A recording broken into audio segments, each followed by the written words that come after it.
भारत में ऐसा नेता नहीं आज तक हुआ है। कांसीराम के बाद ये पहला चंद्रशेखर आजाद रावण जी पहला एक नेता है जो पूरे बहुजन समाज का नेतृत्व कर सकता है।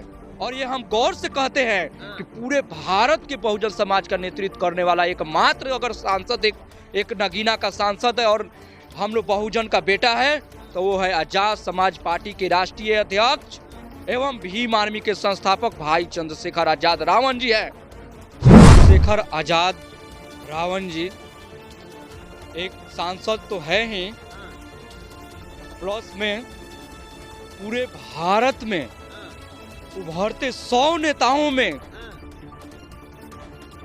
भाई का एक अलग पहचान है।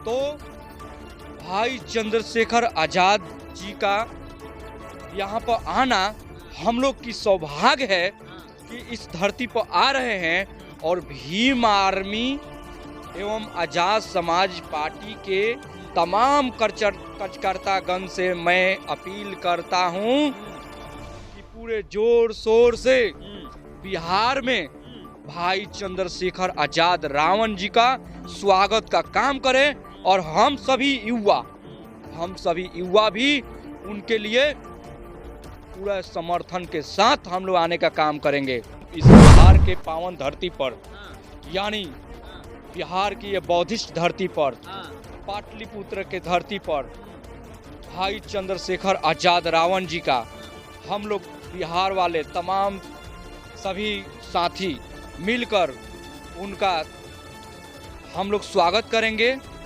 और भाई चंद्रशेखर आजाद रावण जी के सम्मान में हम लोग पूरे पटना को जाम करने का काम करेंगे, पूरे पटना को भीड़ से जाम करने का हम लोग काम करेंगे। भीम आर्मी चीफ और आजाद समाज पार्टी के राष्ट्रीय अध्यक्ष चंद्रशेखर आजाद जी का आगमन बिहार के धरती पर होने जा रहा है।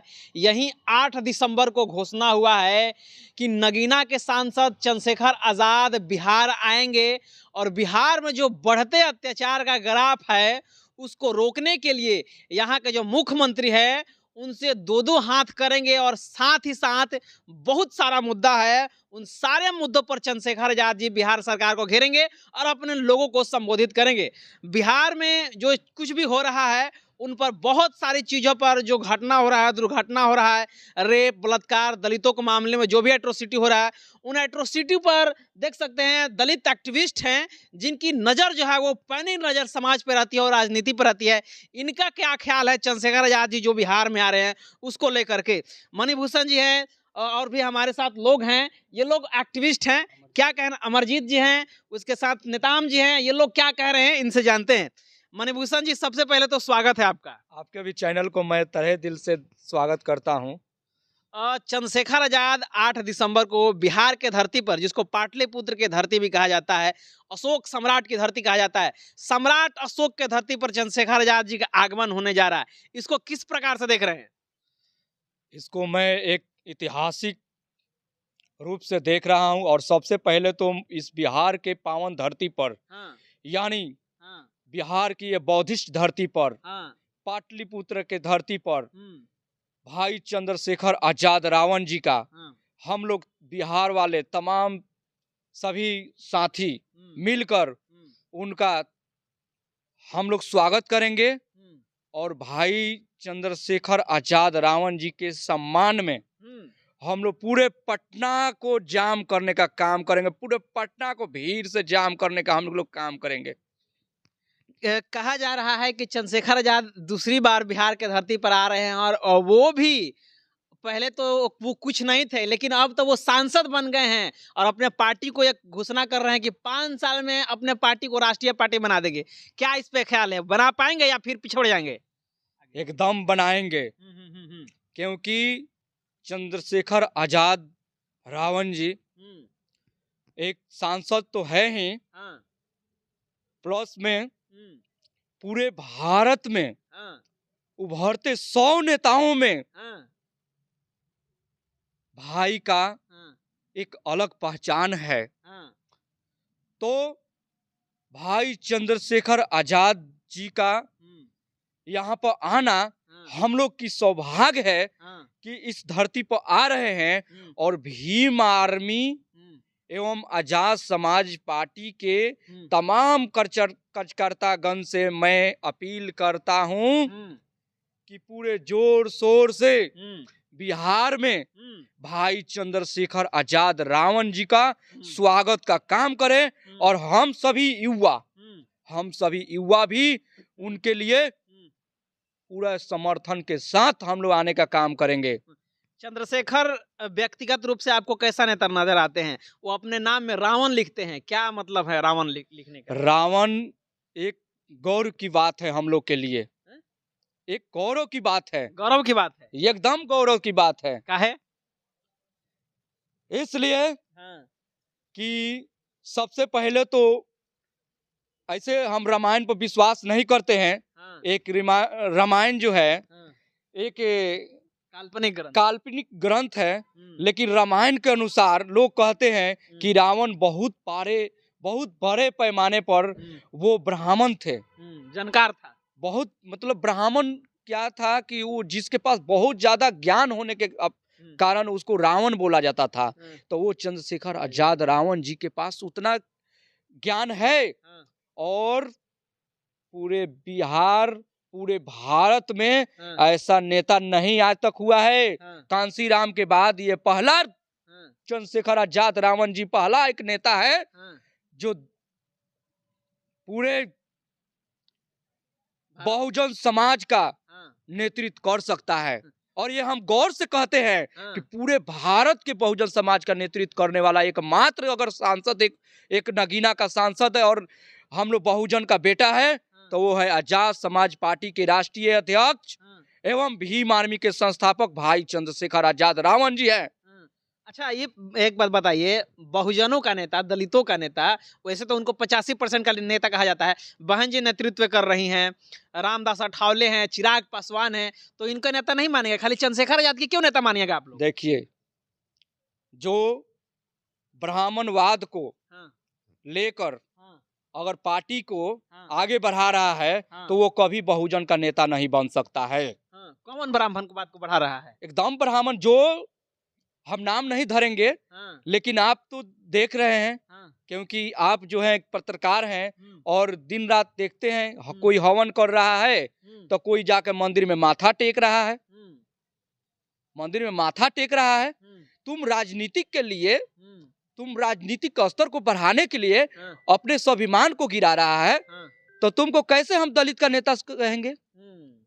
किस आधार पर कहेंगे तुमको दलित का नेता? बताइए, किस आधार पर कहेंगे दलित का नेता? कैसे हो दलित के नेता जो हाथों में इतना पटिया बांधे हो, हवन करते हो, शुक्र और सोमवार को हवन करते हो, बाबा साहब का जब चुनाव के समय में बाबा साहब का नाम लेते हो, कांसी राम के नाम लेते हो, महान महान महान हमारे पुरुषों का नाम लेते हो, तो ये राजनीतिक स्तर नहीं है तो कौन सा स्तर है? तुमको कौन सा स्तर माना जाएगा? चंद्रशेखर आजाद भी तो लेते हैं। एकदम नहीं लेते हैं, बता दीजिए। चंद्रशेखर आजाद नाम नहीं लेते हैं, महापुरुषों का तो नाम लेके ही स्वागत करते हैं। का नाम लेकर अगर आगे बढ़ते हैं तो हमारे लिए ये ऐतिहासिक है।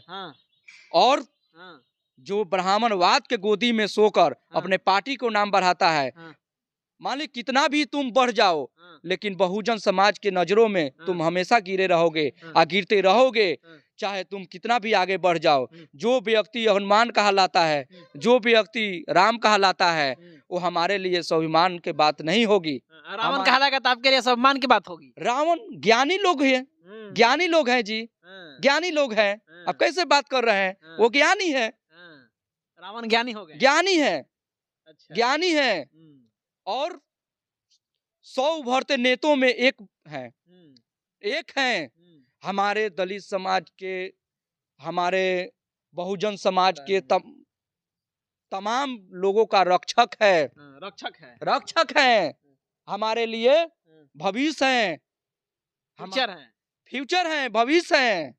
हाँ, उनका हम लोग पूरे बिहार में पूरे युवा मिलकर हम लोग स्वागत करेंगे, एकदम स्वागत करेंगे। रावण का स्वागत होगा बिहार में। ये मणिभूषण जी थे। आप एक बार नीला गमछी बने हुए हैं, अमरजीत जी, क्या कहना चाहेंगे? भीम आर्मी का आगमन होने जा रहा है बिहार की धरती पे। सबसे पहले तो आपको इम्पैक्ट न्यूज को मेरी तरफ से बहुत बहुत धन्यवाद। और 8 तारीख को लेके जो ये आज आपने बात की, हाँ हमारे माननीय चंद्रशेखर आजाद जी नगीना के सांसद, हाँ भीम आर्मी के राष्ट्रीय अध्यक्ष 8 तारीख को सांसद बनने के बाद पहली बार बिहार में आ रहे हैं। और बिहार में आने के बाद ये छोटी मोटी बात नहीं है, ये बहुत बड़ी बात है समाज के लिए। और वो समाज चंद्रशेखर आजाद जी के लिए 8 तारीख से पहले जोर शोर से तैयारी के लिए पटना में वो पूरे बिहार से लोग यहाँ पे आ रहे हैं। सबसे बड़ी बात है कि नेता दो तरह के होते हैं, एक सामाजिक नेता होते हैं और एक नेता होते हैं राजनीतिक नेता। तो चंद्रशेखर भाई जो है ये सामाजिक नेता है, राजनीतिक नेता नहीं है। राजनीतिक नेता। चुनाव लड़ गए हैं, कह रहे हैं कि राजनीतिक नेता तो है, ये नहीं राजनीतिक नेता दो तरह के होते हैं। एक राजनीतिक नेता होते हैं जो समाज के लिए दबे कुचले शोषित वंचित के लिए आवाज उठाते हैं, है। और एक राजनीतिक नेता वो होते हैं जो सिर्फ चुनाव जीत कर पार्लियामेंट और विधानसभा में जाते हैं और अपने कुर्सी के लिए ही लालच पे वो काम करते हैं, समाज के लिए नहीं करते हैं। तो चंद्रशेखर भाई वो सामाजिक नेता का साथ साथ वो राजनीतिक नेता है। लेकिन राजनीतिक नेता जो हमने भी बताया पहले दो तरह के होते हैं, एक होते हैं जो दबे कुचले शोषित वंचित के लिए आवाज उठाते हैं पार्लियामेंट में, एक होते हैं सिर्फ अपने जीत कर जाते हैं, कुर्सी पे बैठते हैं और समाज के लिए आवाज उठाते हैं, सिर्फ अपने हक अधिकार के लिए, अपनी कुर्सी बचाने के लिए आवाज उठाते हैं। तो वैसे लोग को हम लोग को देखना है कि वाकई में हमारे समाज हक अधिकार के लिए कौन लड़ाई लड़ सकता है, कौन हम लोग के लिए आगे बढ़ा सकता है। तो वो एकमात्र केवल अगर है तो चंद्रशेखर आजाद रावण जी है।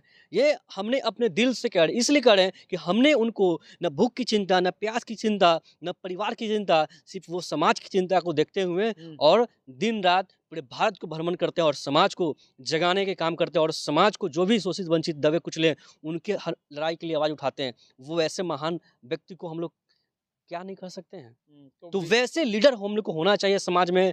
जिस दिन हमारा समाज जिस दिन समझ जाएंगे कि नहीं वैसे व्यक्ति को चुनना है जो वाकई में पार्लियामेंट में पहला ऐसा व्यक्ति है जो नीला गमछा संविधान लेकर खड़ा होकर गरजने वाला व्यक्ति, वो चंद्रशेखर आजाद रावण ही केवल एक मात्र है। बहुत सारा 101 नेता हमारा है पार्लियामेंट में, लेकिन केवल एक व्यक्ति चंद्रशेखर आजाद रावण है जो नीला गमछा पहनकर और संविधान लेकर पार्लियामेंट में खड़े होते हैं। आज तक हमने बहुत सारा सांसद को देखा समाज में, लेकिन वैसा कोई व्यक्ति नहीं मिला। लेकिन केवल एक मात्र चंद्रशेखर आजाद रावण जी ही हैं और दूसरा कोई नहीं हो सकता है। हमारे बहन जी भी हैं, लेकिन बहन जी को हम लोग सम्मानित करते हैं। वो हम लोग को आदर मान सम्मान के साथ समाज के लिए भी बहुत लड़ाई लड़े खड़ा हुए हैं। लेकिन युवा का जोश, युवा का दिलो जान बसने वाला चंद्रशेखर आजाद रावण ही है हम लोग के लिए। उनको बिहार में तहे दिल से स्वागत करते हैं और धन्यवाद देते हैं जो युवा को आगे बढ़ने और बढ़ाने का काम करते हैं। चलिए, ये अमरजीत जी थे। हमारे साथ नीतीश नेताम जी हैं जो ये भी अपना पक्ष रखते हैं। इनका क्या कहना है चंद्रशेखर आजाद जी को लेकर के? स्वागत है, और आप किस प्रकार से सोच रहे हैं बिहार के धरती पर आगमन उनका होने जा रहा है? सबसे पहले आपका इनफैक्ट न्यूज के हम धन्यवाद देंगे, जितना भी चैनल पर आपका फॉलोअर्स है सब किसी को धन्यवाद है। और हम चंद्रशेखर आजाद रावण जी 8 तारीख को बिहार में आगमन होने वाला है उनका, तो उनको हम लोग पूरे बिहार में भ्रमण कर एकजुट युवा का एकजुट कर रहे हैं कि 8 तारीख को पूरा मतलब कि अपने भीड़ के साथ में आना है पटना में और जबरदस्त मैंने स्वागत करना है। और चंद्रशेखर भाई ऐसा लीडर हैं कि पूरा मतलब कि किसी खास समाज को लेकर नहीं चलते हैं। वैसा लीडर हैं कि जो पूरा बहुजन समाज को लेकर 85% समाज को लेकर चलते हैं। चाहे मुस्लिम समाज हो या आदिवासी समाज हो या दलित समाज हो या अल्पसंख्यक समाज हो या ओबीसी समाज हो, सब किसी को अगर कहीं भी अगर हत्या हो गया या कहीं बलात्कार हो गया तो भारत में एक ऐसा ही लीडर है कि सबसे पहले पहुंचने का काम करते हैं। वो चाहे कोई भी समाज के लोग हो, जहाँ भी समाज पर अत्याचार होता है तो सबसे पहले वो उस मुद्दा को उठाते हैं और संसद में भी उठाने का काम करते हैं। एक ऐसा मतलब लीडर हैं कि वो भारत में वैसा लीडर अभी कोई नहीं है उनके टक्कर में। तो आप लोग जोरदार तरीके से स्वागत करने जा रहे हैं? हाँ, पूरा जोरदार तरीका से पूरा पटना में उनका भव्य स्वागत किया जाएगा। भव्य स्वागत किया जाएगा पटना में। पाटलिपुत्र के धरती जो अशोक की धरती है, उस धरती पर चंद्रशेखर आजाद जो 8 तारीख के आने वाले हैं, 8 दिसंबर को आने वाले हैं। अब पटना के धरती पर उनका जोरदार स्वागत किया जाएगा। आप देख रहे हैं जितने भी सोशल मीडिया है उन सारी सोशल मीडिया पर चंद्रशेखर आजाद जी के आगमन का खबरें जो है वो लगातार चल रही है। और सांसद बनने के बाद पहली बार बिहार के धरती पर उनका स्वागत हो रहा है। कार्यक्रम बहुत सारे किए चंद्रशेखर आजाद जी, लेकिन बिहार में सांसद बनने के बाद पहली बार पटना के धरती पर आ रहे हैं। क्या कुछ आप सोच रहे हैं, क्या कुछ आपके दिमाग में चल रहा है, वो कमेंट बॉक्स में लिख दीजिए। और हमारे चैनल पर पहली बार आए हैं तो चैनल को सब्सक्राइब करें, वीडियो को लाइक करें, शेयर करें। पेज पर देख रहे हैं तो पेज को भी लाइक और फॉलो जरूर कीजिएगा। मिलते हैं अगले खबरों के साथ, तब तक बहुत बहुत धन्यवाद। Thank you.